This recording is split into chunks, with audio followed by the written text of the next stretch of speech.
जब कोई साधक साधना आरंभ करता है तो सबसे पहला प्रहार काम वासना का होता है। आपके साथ भी ऐसा होता होगा। दर्शकों, अगर आपकी यह समस्या है तो इस वीडियो को एक बार अंत तक अवश्य देख लेना। आपका नजरिया परिवर्तित हो जाएगा। हम ऐसे ऐसे रहस्य आपके सामने इस वीडियो में खोलने वाले हैं। दर्शकों, कामदेव और रति तत्व के माध्यम से परमात्मा ने नर नारी में आकर्षण उत्पन्न किया। कोई ना कोई कारण होता है प्रत्येक स्थिति का। साधारण जीवन में देखा जाए तो काम वासना को गलत दृष्टि से देखा जाता है। सामाजिक सीमाएं होती हैं कि यह काम गलत है, यह काम सही है। सामाजिक व्यवस्थाएं है ना हमारी तुम्हारी। लेकिन अगर आकर्षण ना हो, काम वासना ना हो, तो क्या संसार को चलाया जा सकता है? नहीं। आकर्षण नितांत आवश्यक है, लेकिन हम काम वासना के पीछे इतने पागल हो जाते हैं कि अपना सब कुछ भुला देते हैं। काम, क्रोध, मोह, लोभ, अहंकार, ये विषय हमारे सबसे बड़े शत्रु हैं। लेकिन जो काम वासना है, इसके बिना संसार की उत्पत्ति भी नहीं हो सकती। इसीलिए तो कामदेव का निर्माण किया गया है। शिव ने सृष्टि की व्यवस्था ऐसी स्थित की कि स्वतः ही सृष्टि का कार्य हो रहा है। जो उत्पन्न हो रहा है उसे ब्रह्मा तत्व समझना चाहिए। जो संचालन का तत्व है उसे नारायण समझना चाहिए। जो लय का तत्व है उसे रुद्र समझना चाहिए। इस शंकर जी के दिशा निर्देशों के अनुसार इस सृष्टि स्वतः ही बनती है, चलती है, संहार को प्राप्त हो जाती है। आदेश किसका है? शिव का है। जब बालक बालिका आयु के एक स्तर पर पहुंचते हैं तो उनका एक दूसरे के प्रति आकर्षण आरंभ हो जाता है। यह काम स्वतः ही हो रहा है ना? हाँ, स्वतः ही हो रहा है। लेकिन जब हम साधु भाव के साथ देखते हैं, परमात्मा का भक्त बनकर देखते हैं, शिव की दृष्टि से देखने का प्रयास करते हैं, तो यह कार्य स्वतः नहीं हो रहा। शिव के निर्देशानुसार वो कामदेव अपना प्रभाव दिखाना शुरू करता है। आयु के साथ साथ वो प्रभाव बढ़ता जाता है।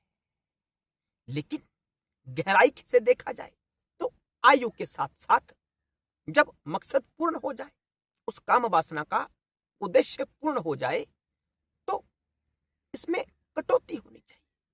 ये घटना चाहिए। कई बार हमने देखा कि कुछ वृद्ध लोग भी होते हैं, उनकी वृत्ति भी ऐसी रहती है जैसी यौवन अवस्था में होती है। ये स्थिति गलत होती है। हम संकेतों के माध्यम से आपको समझाना चाहते हैं। तो नाम जाप जैसे आरंभ किया, काम वासना का पहला प्रहार। अब काम वासना अनिवार्य भी है। आकर्षण नहीं होगा किसी के प्रति तो सृष्टि नहीं चल सकती। तो समय के साथ कामदेव का प्रभाव हमारे जीवन में आता है और हमने भक्ति के बल पर, अपने ज्ञान के बल पर उस कामदेव के प्रभाव को समय के साथ समाप्त करना होता है। लेकिन लत इतनी भयानक होती है कामदेव की कि जीव इससे छूट नहीं पाता। इसके समुद्र में धंसता ही चला जाता है और अपना सर्वनाश कर देता है। तभी तो इन विषयों से मुख मोड़ने को कहा गया है। कुछ जीव तो ऐसे हैं जो इसी सोच के चलते अपना जीवन बर्बाद कर देते हैं। आधुनिक कानून के चलते जेल के पीछे बैठे हुए। क्यों? इसी काम वासना की बदौलत। दर्शकों, ये वीडियो बड़ा आवश्यक है, इसे समझना और अपने जीवन में धारण करना शिव की ही रचना। शिव ने ही कामदेव का निर्माण किया, लेकिन इतना इसमें ना डूबे कि आपके जीवन का भी सर्वनाश हो जाए। यह मनुष्य का जीवन एक बार प्राप्त हुआ है और इसी काम वासना के चलते नष्ट ना हो जाए। तो एक समय पर हमने अपने काम भाव को समाप्त करके शिव भाव में प्रतिष्ठित होना आवश्यक है। ये हमारा परीक्षण होता है कि शंकर जी का नाम जाप तो कर रहा है, लेकिन क्या इस काम वासना से मुक्त हो पाया है? ये परीक्षण होता है, इसीलिए कामदेव प्रहार करता है। अब तत्व को समझते हैं। जब शिव का तीसरा नेत्र खुलता है तो कामदेव भस्म होता है। जब शिव संसारी होते हैं ना, तो कामदेव का प्रहार उनके ऊपर भी होता है, लेकिन शिव के पास तीसरी आंख है। तीसरी आंख का यही रहस्य है जो ज्ञान का चक्षु है। साधारण मनुष्य जब साधना के पथ पर चलता है ना, शिव की दृष्टि साधक के ऊपर होती है, शिव का प्रभाव उस साधक के ऊपर पड़ता है, तो उसकी तीसरी आंख का जागरण होता है। बात समझ में आ रही है ना? जब तीसरी आंख का जागरण होता है तो कामदेव का प्रभाव आत्मा के बल के प्रभाव के आगे फीका पड़ने लगता है।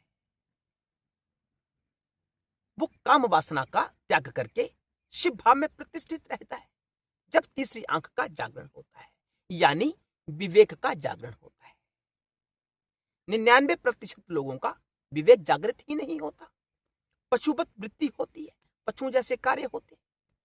पशु संभोग करता है, बच्चे पैदा करता है, घास खाता है, गोबर करता है, मूत्र त्याग करता है।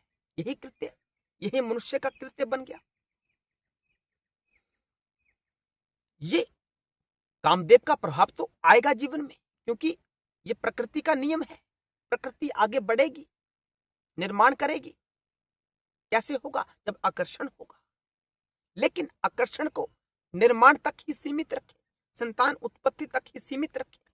शास्त्र का यही नियम है, शास्त्र ने यही सीमा दी है। तो तीसरी आंख का जागरण जब होता है तो कामदेव का कोई प्रभाव आपके ऊपर नहीं होता है। उसी बल को आत्मा का बल कहते हैं, उसी बल को शिव का बल कहते हैं। कथाओं के माध्यम से सुना होगा कि एक बार शिव जी ने कामदेव को भस्म कर दिया था। इसके पीछे रहस्य क्या है? यही रहस्य है कि शिव की तीसरी आंख जागृत होती है। हमेशा हमेशा हम सब शिव के रूप में ही तो बैठे हैं, लेकिन हम संसारी बनकर बैठे, माया से आच्छादित है।